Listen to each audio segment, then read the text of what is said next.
बांडीपुरा हमारे ऑफिस में एक मीटिंग यहाँ हमने की है। इस मीटिंग में दो तीन टॉपिक्स हमने आज डिस्कशन में लाए हैं। पहला टॉपिक हमारा था कि ये जो सेवा पखवाड़ा इस समय चल रहा है 2 अक्टूबर तक वो चलेगा।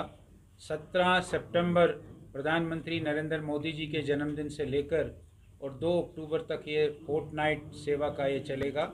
इसके बारे में पिछले दिनों हमने क्या क्या काम किए हैं और आगे जो दिन बचे हैं उनमें हमको क्या क्या काम करने हैं, इस पर हमने यहाँ चर्चा की। मैं आपको ये बताकर बड़ा हर्ष मुझे हो रहा है कि बांडीपुरा ने जितने भी कार्यक्रम थे, वो चाहे रक्तदान था, ब्लड डोनेशन था, वो चाहे फ़ोटो एग्जिबिशन था, वो चाहे फ्री मेडिकल कैंप्स लगाने थे, वो चाहे प्लांटेशन की ड्राइव थी, वो चाहे टीबी पेशेंट्स को अडॉप्ट करने की बात थी, इन सब कामों में बांडीपुरा ने बहुत अव्वल रहा है, बहुत आगे रहा है।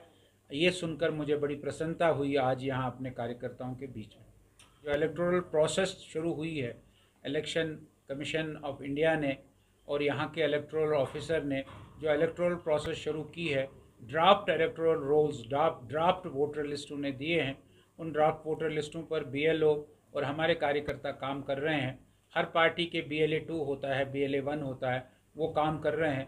उसका भी हमने आज यहाँ जायज़ा लिया है और अपने कार्यकर्ताओं को ये कहा है कि 25 अक्टूबर तक इसका समय है। इस 25 अक्टूबर तक इसको बढ़ चढ़ कर करें और अधिक से अधिक नए वोटर, ये यहाँ जो वोटर हैं उनको बनाएं। इस प्रकार की बात हमने की। और हमारे गृह मंत्री अमित शाह जी का अब 5 तारीख को जो कार्यक्रम बारामूला में हो रहा है, हमने यहाँ बात की कि हमने नॉर्थ को चुना है इस बार कि नॉर्थ कश्मीर में हम ये रैली करेंगे अमित शाह जी की। और नॉर्थ कश्मीर के चुनने का एक ख़ास वजह है कि यहाँ हमारे कार्यकर्ता बहुत एक्टिव है, बहुत सक्रिय है और उनको अमित शाह जी जब आएंगे, उनकी बात सुनेंगे, उनका और जोश बढ़ेगा। इसलिए बड़ी संख्या में सभी गाँवों से, सभी इलाकों से उस सभा में, उस जलसे में लोग पहुँचे हैं। इसकी बात हमने की है और यहाँ हमारे नसीर साहब ने हमको बताया कि 5000 से अधिक लोग यहाँ से उस रैली में जाएंगे। ये बहुत बड़ी बात है। यहाँ से अपनी व्यवस्थाओं में भी लोग जाने के लिए तैयार है। इस प्रकार की बात यहाँ आई है, ये सबसे बड़ी बात है। और 5 तारीख को अमित शाह जी का जो कार्यक्रम है वो नॉर्थ कश्मीर में बारामूला में बढ़ चढ़ कर होगा। ऐसा है कि एक नियम है कि डिलिमिटेशन हो गई, यहाँ 90 सीटें कारो हुई है। 90 सीटें कारो होने के बाद इलेक्शन ऑफिस ने यहाँ इलेक्टोरल प्रोसेस का काम शुरू किया है और हम सब जानते हैं कि जो उसका डेट्स आए हैं वो डेट्स ड्राफ्ट इलेक्टोरल रोल्स जो है वो उन्होंने दिए हैं और 25 अक्टूबर तक उनका समय है। BLO अभी सारे आपने देखा होगा काम कर रहे हैं और हमारे भी कार्यकर्ता काम कर रहे होंगे। उसके बाद 1 महीना उन्होंने इस वोटर लिस्ट को दोबारा से बनाने के लिए उन्होंने जो करेक्शन होगी वो करेंगे और 25 नवंबर के बाद वो फाइनल वोटर लिस्ट देंगे। 25 नवंबर के बाद जो फाइनल वोटर लिस्ट आएगा वो तकरीबन दिसंबर में आएगा। फिर हम सब जानते हैं कि दिसंबर और जनवरी फरवरी में यहाँ चुनाव नहीं होगा। हम आश्वस्त हैं कि मार्च अप्रैल में जम्मू कश्मीर में चुनाव होगा। अभी आपको 5 तारीख को सामने आएगा जब आप अमित शाह जी की रैली देखेंगे बारामूला में और वो पता लगेगा लोगों को कि भारतीय जनता पार्टी कितनी मजबूत है नॉर्थ कश्मीर में।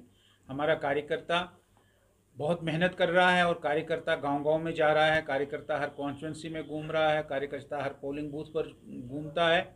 ये सारी बातें जो है ये चुनाव के समय सामने आएंगी और आप देखेंगे जो हमारे स्टेट के प्रेसिडेंट रविंद्र रैना जी जो बात कह रहे हैं, पीछे भी यहाँ आए थे, आपसे भी उन्होंने बात की और उन्होंने घोषणा की कि इस बार 50 पार बीजेपी करेगी और बीजेपी का मुख्यमंत्री होगा। ये पूरी बिल्कुल मेहनत के साथ हमारे कार्यकर्ता, हमारे लोग कहते हैं, ऐसा मेरा मानना है। ऐसा है कि जब डेली वेजर्स का हमने 9000 करवाया, 9000 रुपया उनका हो गया और अभी आपने देखा होगा कि सरकार ने एक कमेटी बनाई है, उस कमेटी का रिपोर्ट भी आ गया है, मिनिमम वेजेस की बात आ गई है।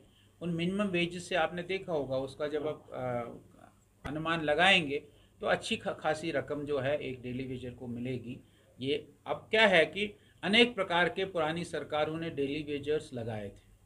हमारी सरकार जो कोलिशन की सरकार है, उस समय एक भी हमने डेली वेजर नहीं लगाया है, लेकिन पुरानी सरकारों ने इतनी बड़ी धांधलियां करके डेली वेजर्स लगाए थे, और वो डेली वेजर पता नहीं लगता है। अस्पताल में है तो हॉस्पिटल डेवलपमेंट फंड HDF के डेली वेजर्स अब कितने हैं क्या है, लेकिन जो एक आंकड़ा सरकार के पास है, जिनको 9,000 रुपये मिलते हैं, जिनको सरकार ने अभी 9,000 रुपये किए हैं, उनको सरकार मिनिमम वेजेस एक्ट में लाएगी, और उसका ड्राफ्ट रिपोर्ट आया है।